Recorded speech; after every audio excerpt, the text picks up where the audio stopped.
Nous allons aborder les grandes tendances possibles en matière de droit des EMR avec Anne Lapierre, avocate au cabinet Norton Rose en France. Anne Lapierre dirige le département énergie du cabinet qui bénéficie d'une expérience pointue dans le domaine des énergies renouvelables, notamment d'ailleurs dans l'éolien offshore. Anne Lapierre, c'est à vous. Merci, bonjour à tous. Donc effectivement, je travaille pour un cabinet qui a travaillé pour de nombreux projets qui sont en exploitation aujourd'hui ou qui sont en développement dans le monde. Et je vais vous partager une vision plus franco-française en balayant assez rapidement le cadre légal et réglementaire actuel.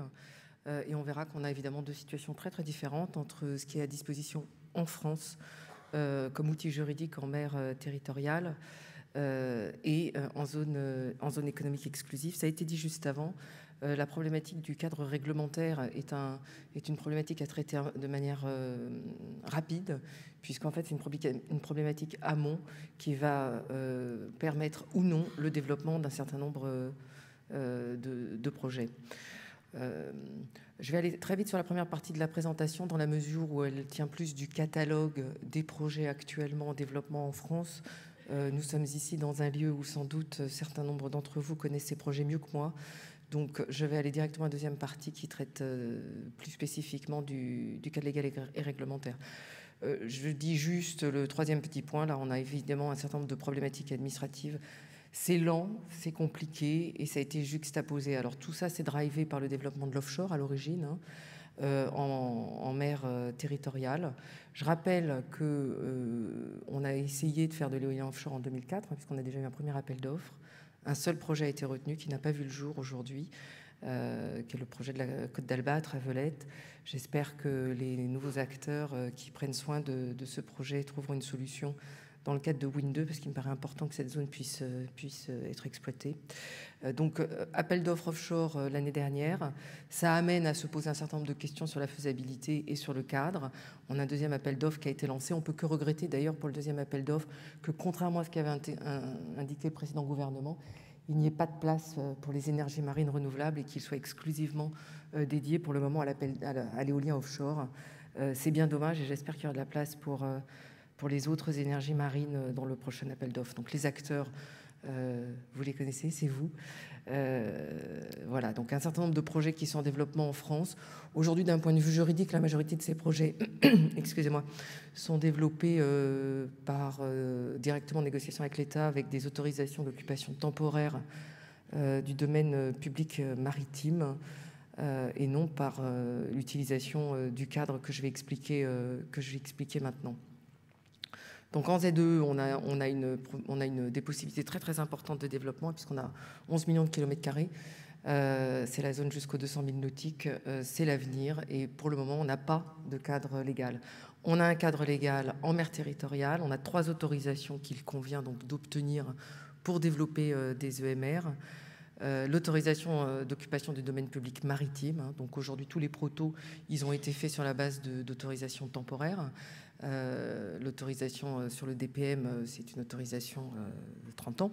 Donc elle a pour objectif un développement, une exploitation pérenne long terme. Hein. Une autorisation au titre de la loi sur l'eau et une autorisation d'exploiter, donc l'outil, je dirais, plus juridique. Donc 3 autorisations différentes délivrées par trois autorités différentes qui ont chacune un calendrier différent. Et donc là, on voit déjà qu'on a une certaine problématique pour pouvoir rapidement en fait, développer un projet. Il convient, cela dit, de noter les améliorations, puisqu'avant, il y avait aussi besoin d'un permis de construire. Donc même s'il reste de mise pour toutes les autorisations qui seront construites à terre, le permis de construire a été supprimé dans le cadre de la loi Grenelle 2. Donc le gros besoin aujourd'hui, c'est évidemment de créer une entité qui centralise toutes les demandes, puisque l'autorisation sur le DPM, c'est évidemment de la compétence de l'État, qui est propriétaire du fonds marin. Mais les autres procédures sont conduites par les services décentralisés de l'État.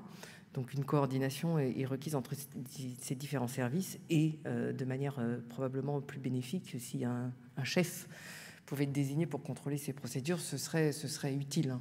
On a évidemment aussi le préfet maritime qui intervient très légitimement dans le cadre de la concession sur le DPM pour des questions de sécurité de navigation et qui qu'il y a un droit de veto lorsqu'on demande à occuper une zone, mais évidemment, le reste de la procédure est conduit par le préfet régional.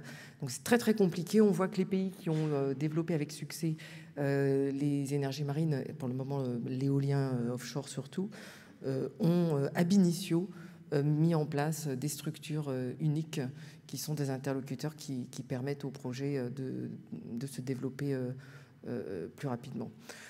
Donc depuis 2004, suite à l'appel d'offres offshore, on a enfin au moins un document, donc la concession sur le DPM, qui permet de développer les énergies marines en mer. Donc c'est bien, ça a le mérite d'exister, ça contient un certain nombre de dispositions qui sont tout à fait adaptées. Je rappelle, avant, on travaillait avec une concession d'endigage qui était tout à fait inadapté en fait à ce qu'on faisait, mais qui était le seul outil juridique qu'on avait. Donc les premiers projets éoliens ont été développés sur cette base-là. Il a quand même deux grands défauts. Malheureusement, il ne permet pas de prendre des droits réels. Donc dans le cadre des financements, ça peut être un obstacle, c'est-à-dire qu'en fait, vous ne pouvez pas donner de garantie, vous pouvez prendre une hypothèque sur le bien que vous allez construire en mer. Donc il faudra structurer cela de manière différente. Et puis les conditions d'indemnisation me semblent devoir être revues. Toutes les concessions classiques sur le domaine de l'État, les concessions autoroutières ou quel que soit l'actif que vous pouvez développer par ces voies-là, font l'objet d'une jurisprudence constante du Conseil d'État, au terme de laquelle, si pour des raisons d'utilité publique vous êtes en fait exproprié, il y a une résiliation anticipée de la concession, vous récupérez une partie de votre argent, enfin l'intégralité de l'argent que vous avez mis et une partie du profit que vous auriez réalisé si le projet avait été au bout. Il y a quelque chose de très très pénalisant dans ce texte, c'est qu'aujourd'hui ce qui est prévu, c'est juste la partie, vous serez remboursé uniquement de la partie non amortie des biens. Donc on voit bien que là, les banques, par exemple, elles ne vont pas du tout vouloir accompagner ce type de projet avant que, dans ce type de circonstances, il y ait au moins la dette bancaire, pardon, le remboursement de la dette bancaire qui soit prévu. Si j'étais sponsor, j'exigerais aussi qu'une partie de mes fonds propres puisse être rémunérée à sa juste valeur également. Donc là, il y a une difficulté. Et il conviendra, je pense, de reprendre ce texte. C'est très très important parce qu'on y reviendra. Dans la zone économique exclusive, il y a un projet de décret qui est sur la table et il y a la même disposition qui est prévue. Je pense que les acteurs que vous êtes des EMR devez regarder ça tout de suite parce que ce sera un handicap très fort pour les partenariats, pour les investisseurs, à trouver des investisseurs en fonds propres et pour lever de la dette. J'ai déjà parlé de cette difficulté sur la question des droits réels. C'est un problème de financement également. Je pense qu'on pourra vivre avec. C'est dommage que ça n'ait pas été fait autrement, mais je suis assez, je pense, optimiste sur cette question-là. Et donc, une articulation des procédures qui est très mauvaise. J'aime bien montrer cette slide qui est sur la procédure d'autorisation de l'éolien offshore. Elle est obsolète puisqu'on s'est amélioré. Alors, je la montre parce que ça montre que c'est très, très difficile.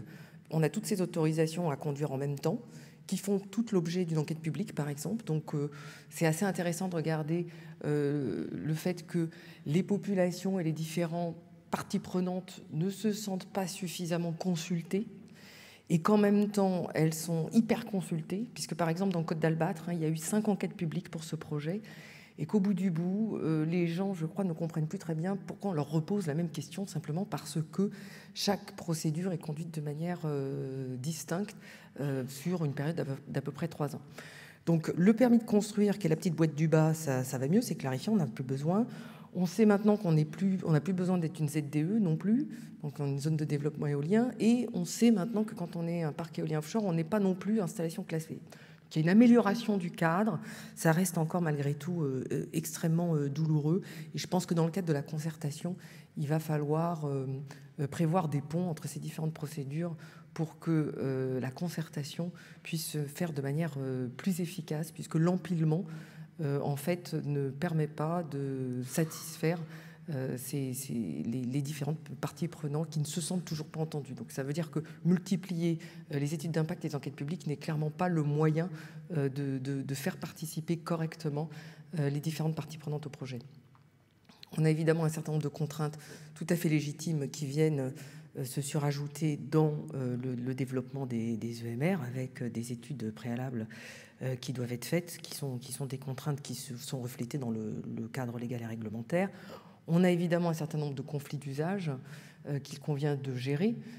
Conflits d'usage qui est évidemment aggravé par le fait que, comme je le disais, le cadre aujourd'hui ne permet que de développer en mer territoriale, donc dans la zone des 20 000 nautiques. c'est-à-dire la zone où on a le plus de conflits d'usage, de plaisance, de pêche et évidemment de navigation, avec une visibilité aussi de la côte plus importante pour les riverains. Donc c'est une zone qui nécessite une forte concertation. Il a été également mis en place une compensation financière dans le cadre de la mise en place des parcs éoliens offshore. Je pense que dans les EMR, on aura une idée similaire à explorer. La taxe sur les éoliennes en mer, c'est un peu l'équivalent de la taxe professionnelle. La taxe professionnelle n'existe plus, mais enfin bon, maintenant on a la CET, on a quelque chose d'équivalent. Et donc une collecte faite par le Fonds national de compensation qui reverse une partie à la pêche, une partie aux communes et une partie pour financer des projets qui permettent des projets de développement durable en fait.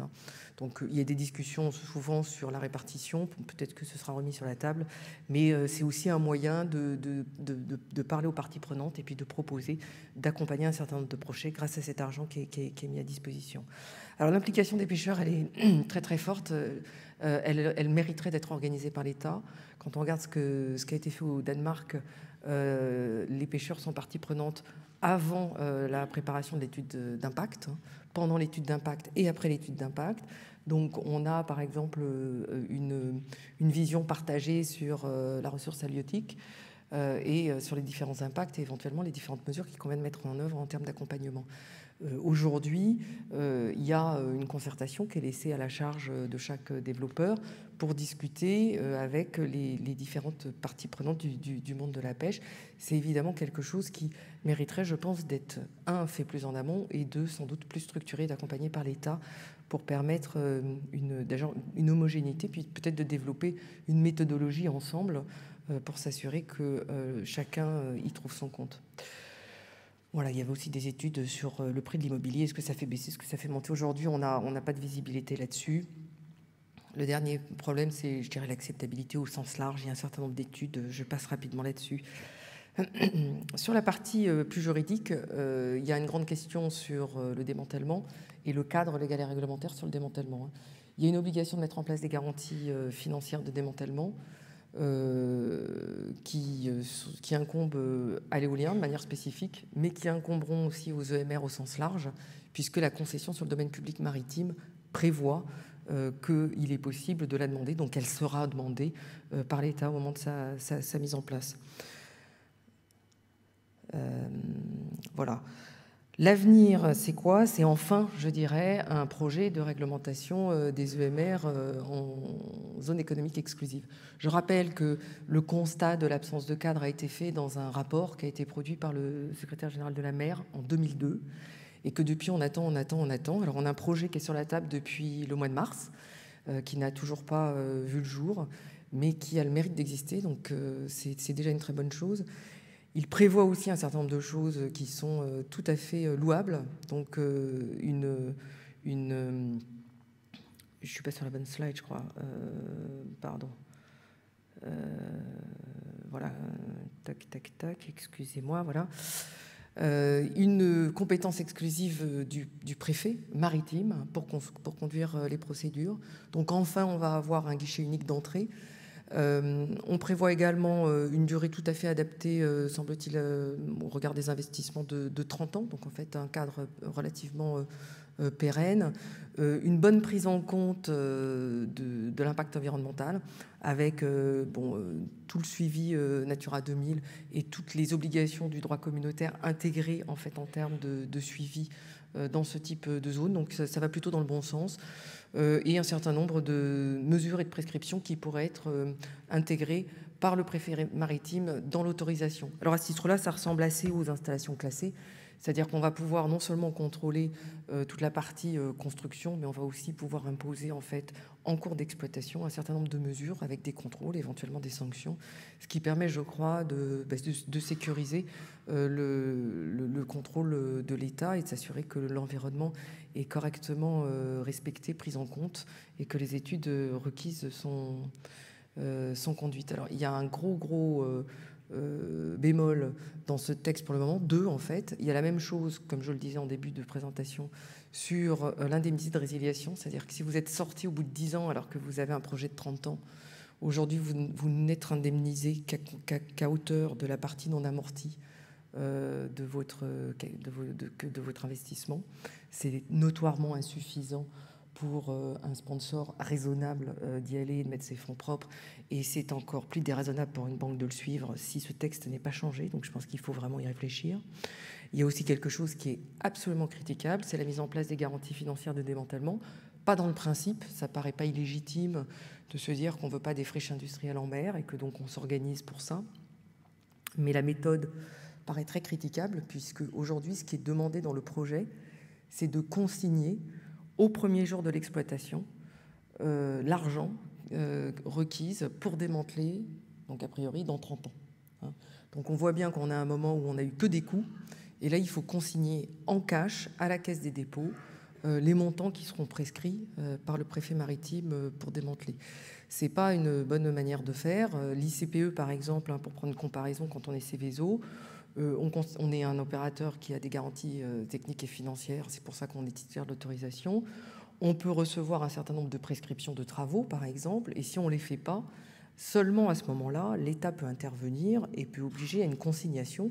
Donc c'est la méthode punitive pour s'assurer que les travaux sont mis en œuvre. Alors ici, c'est la méthode punitive directe qui est mise en place et donc ça a un impact sur les cash flows. Cette discussion a déjà eu lieu pour l'éolien terrestre, hein, qui vient d'être classé en ICPE, après un lobby fort de l'industrie, du syndicat des énergies renouvelables, de France Énergie Éolienne. Il a été obtenu que le système soit changé et donc dans le texte, dans sa version définitive qui a été adoptée, accepter la mise en place d'une lettre de crédit et non pas une mise en place en cash direct à la Caisse des dépôts. Donc pour moi, il faudra aussi se mobiliser sur ce point-là pour que le projet soit pérenne. Mais sous la réserve de ces deux points, c'est un texte qui mériterait d'être adopté le plus rapidement possible. C'est un projet qui a été préparé par l'ancien gouvernement. J'espère que le nouveau gouvernement va s'y intéresser rapidement et va permettre pour le flottant de dégager un cadre qui permette le développement. En dernier lieu, c'est sans doute plus économique que juridique, mais ça a été dit, il est impératif d'avoir un tarif suffisant qui permette de développer ces énergies en mer au juste prix. Aujourd'hui, le défaut de visibilité sur cette question ne permet pas un développement serein et en volume qui permettent aussi à l'industrie française de décoller. Donc il est impératif que le cadre d'un point de vue tarifaire avec des mécanismes transparents puisse être mis en place rapidement. Merci.